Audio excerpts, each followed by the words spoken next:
来关心一桩家庭悲剧，这是发生伫高雄公山的，有一个还未渡济查某婴仔，竟然互伊的妈妈甲后叔甲留踮厝内底6点钟遐尔久，转来时这婴仔呢已经明显死亡。即马检警介入侦办，发现讲这个婴仔呢有吐奶的情形，而且身躯顶嘛有真侪伤痕。伊的妈妈甲后叔是照这过失致死，拢是5万块交保。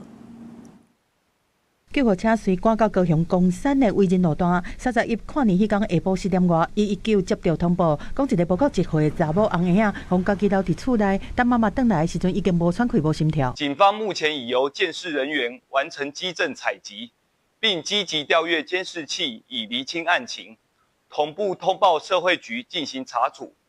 本案依规定报请桥头地检署相验，另依过失致死。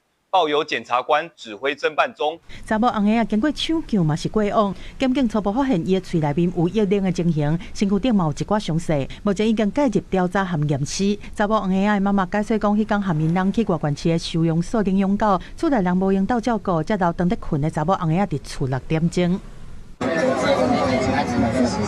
因为切是时候自己撞，然后他脖子上面有一个是他指甲太长，他自己会去抓。警方带查某红婴仔的后叔转去因一家伙仔细厝的套房厘清状况。根据了解，查某红婴仔的妈妈干那20岁，和前男朋友有生2个囝。分手了后，查某红婴仔是妈妈照顾，后社会局列入喙家关怀，逐个月定期访视。社工最近一摆的访视是1礼拜，并无发现奇怪的所在。目前是正常，才1个月吧。